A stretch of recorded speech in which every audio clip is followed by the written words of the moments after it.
हरियाणा के सिरसा में कल अमित शाह की रैली होनी है। रैली के लिए लोगों को न्योता भेजा जा रहा है, बुलाया जा रहा है। लेकिन शायद अमित शाह को यह बात पता ना हो कि जिस रैली के लिए, उनकी रैली के लिए लोगों को न्योता देकर के बुलाया जा रहा है, उसी रैली में कुछ लोग ना पहुंचे, इसीलिए उनको एक लेटर भेज दिया गया और लेटर भेज करके कहा गया कि आप पेश हो जाइए, वरना 50,000 रुपए का जुर्माना लगेगा, 6 महीने की कैद हो जाएगी। यह बात कही गई। और दूसरी तरफ आज एक प्रेस कॉन्फ्रेंस करके यह है रमेश दलाल, भारत भूमि बचाओ संघर्ष समिति के अध्यक्ष हैं, 5 राज्यों में कहते हैं कि संगठन है। इन्होंने कहा आज प्रेस कॉन्फ्रेंस करके कि 500 लोग इच्छा मृत्यु मांग रहे हैं महामहिम से। क्यों आखिरकार इच्छा मृत्यु मांगी जा रही है? और अमित शाह के कल की रैली के लिए कह रहे हैं कि अगर पुलिस ने कहीं पर कुछ भी जोर जबरदस्ती की, शाहबाद में जिस तरह से लाठीचार्ज हुआ था, अगर उस तरह से लाठीचार्ज हुआ तो हरियाणा बंद भी होगा और 5 राज्यों के साथ साथ देश बंद भी कर देंगे। तो एक प्रेस कॉन्फ्रेंस करके इन्होंने अपनी तरफ से कुछ दावे किए हैं। वो क्यों है, कैसे हैं, वो भी मैं आपको दिखाऊंगा। साथ ही साथ जो है चर्चा इस बात पर भी करेंगे कि कैसे ये लेटर जारी करके जो है वो किसानों को और अलग अलग संगठन के लोगों को भेजा जाता है। क्या ये बात अमित शाह तक पहुंची होगी? देखिए, अमित शाह जो हैं वो माना जाता है कि वो किसी न किसी तरीके से बातचीत करके, समझौता करके कुछ न कुछ रास्ता निकाल लेते हैं। अब कोई मानता है तो ठीक है, नहीं मानता है तो भी ठीक है, लेकिन उनकी रैली होनी है। बहुत सारे लोग ये भी कह रहे हैं कि हो सकता है कि रैली जो है वो बाद में, क्योंकि विरोध जो है वो हो रहा है, सरकार को भी पता है और इसीलिए लेटर जारी किया गया था।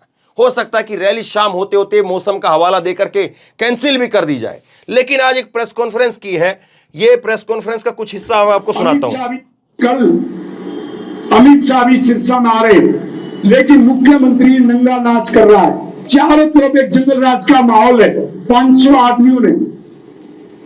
आदमियों ने इच्छा मृत्यु की अनुमति मांगी। और इच्छा मृत्यु की अनुमति तभी मांगी जाती है कि या तो जहां पर कानून का राज न हो, प्रजातंत्र टूट जाए और जो स्वतंत्र रहना चाहते हैं उनके लिए जीना दुभर हो जाए, और या कोई आदमी ऐसी बीमारी से पीड़ित हो के रोग तड़प रहा हो, इससे अच्छा वो इस दुनिया से चला जाए। तो ये इच्छा मृत्यु की जो है इन्होंने बात की, और ये आगे जो है मैं आपको इसका कुछ हिस्सा आपको और सुनाऊंगा कि क्यों इच्छा मृत्यु मांग रहे हैं। इच्छा मृत्यु जो है वो क्यों मांग रहे हैं, क्या आखिरकार इसके पीछे की इनकी वजह है, और किस तरह से जो है रमेश दलाल इससे पहले भी पानी रोकने का काम कर चुके हैं, नहर रोकने का काम कर चुके हैं। गुड़गांव के जो बॉर्डर है, गुरुग्राम जिसका अब नाम हो गया है, उधर से जो है वो पानी रोकने का काम कर चुके हैं।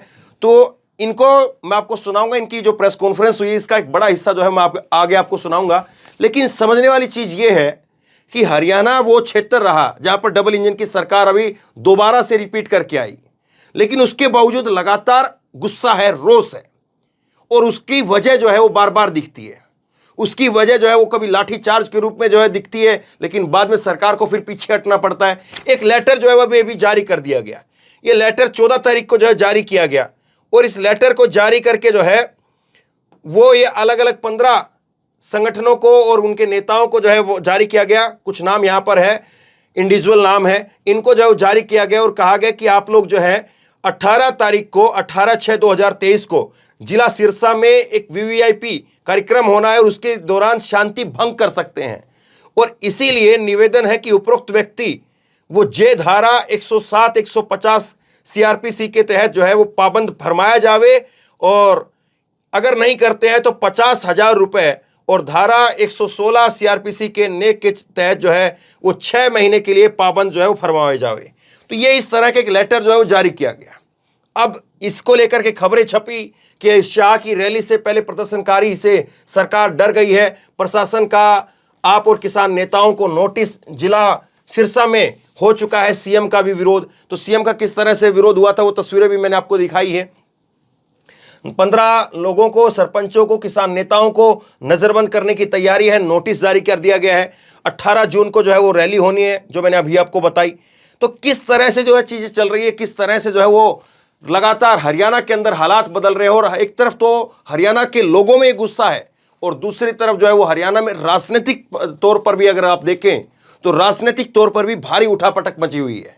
वो आगे आपको मैं जिक्र करके बताऊंगा, लेकिन पहले एक बार जरा ये सुनिए कि रमेश दलाल ने आज आखिरकार क्यों कहा कि 500 लोग जो है वो इच्छा मृत्यु चाहते हैं और उनकी वजह क्या है। एक बार जरा डिटेल में आप सुनिए। यदि पुलिस जंगल राज स्थापित करके जैसे शाहबाद में और जगह किया था उस रास्ते पे जाती तो 5 राज्य में कल आपको बंद देखने को मिलेगा। 5 राज्य में फटाफट बंद हो गया तो भारत बंद की जो काल थी उसको पूर्ण होते हुए देर नहीं लगेगी। 5 राज्यों में कल पक्का हमारे वर्कर अलर्ट पे हैं। कल अमित शाह भी सिरसा में आ रहे हैं, लेकिन मुख्यमंत्री नंगा नाच कर रहा है, सबको नोटिस देके उठवा रहा है। क्या प्रजातंत्र है? तो आज हमने जब मुख्यमंत्री कानून को तोड़े, रेल के एक्ट को तोड़े, हम रेल को रोकेंगे तो हमारे में धारा कैसी? जब मुख्यमंत्री पे पहले धारा लगेगी। ये राष्ट्रीय राजमार्ग घोषित नहीं कर रखा केएमपी, राष्ट्रीय राजमार्ग घोषित होगा तो हमें वो मुकदमा दर्ज करते, राष्ट्रीय राजमार्ग की धारा 8 भी रोड जाम पर लगाते हैं तो हमारा उस दिन दुगना मुआवजा हो जाएगा। करे मुख्यमंत्री हिम्मत। मुख्यमंत्री की शैली को देख के जो कानून का उल्लंघन किया है, जो उसकी अनुमति मांग रखी सजा करवाने की 197 सीआरपीसी में, उसमें न्याय नहीं मिल रहा। इसलिए आज राष्ट्रपति, प्रधानमंत्री, मुख्य न्यायाधीश भारत के और अपने हरियाणा पंजाब हाई कोर्ट के और राष्ट्रीय मानव अधिकार आयोग के अध्यक्ष और महामहिम राज्यपाल जी को पत्र लिख के 500 आदमियों ने इच्छा मृत्यु की अनुमति मांगी। और इच्छा मृत्यु की अनुमति तभी मांगी जाती है कि या तो जहां पर कानून का राज न हो, प्रजातंत्र टूट जाए और जो स्वतंत्र रहना चाहते हैं उनके लिए जीना दुभर हो जाए, और या कोई आदमी ऐसी बीमारी से पीड़ित हो कि रोज तड़प रहा हो, इससे अच्छा वो इस दुनिया से चला जाए।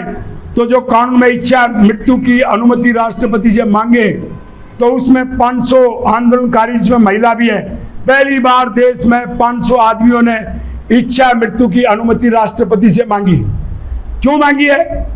मुख्यमंत्री कानून का पालन नहीं, उसके अधिकारी कानून का पालन नहीं, लठ पुलिस का दिखा के राज करेगा, किसी से वार्ता नहीं करता, पहले मुख्यमंत्री की तरह आम उसका दरबार नहीं लगता, और चारों तरफ एक जंगल राज का माहौल है। तो हम इसलिए इसको आप अपने यहां कर रहे हैं ताकि कल के आंदोलन के माध्यम से गृह मंत्री, प्रधानमंत्री को बताना चाहते हैं कि आपका मुख्यमंत्री वो प्रांत के हित में नहीं है, वो तानाशाह बन चुका है, इसलिए हम ये आंदोलन कर रहे हैं। इसलिए हमने 500 किसानों ने, महिलाओं ने इच्छा मृत्यु की राष्ट्रपति, मुख्य न्यायाधीश, प्रधानमंत्री से इच्छा मृत्यु की अनुमति मांगी है, और इसलिए हमने राज्यपाल से उसकी सजा करवाने के लिए 197 सीआरपीसी में हमने अनुमति मांगी हुई है। हम ये लड़ाई जारी रखेंगे। अनुमति मिल गई तो हम मुख्यमंत्री पे कोर्ट में मुकदमा डालेंगे सजा करवाने के लिए। अनुमति रद्द हुई तो मैं उसको हाई कोर्ट में क्रॉसिंग के लिए लेके जाऊंगा कि हाई कोर्ट हमें अनुमति दे। ये लड़ाई जारी रहेगी।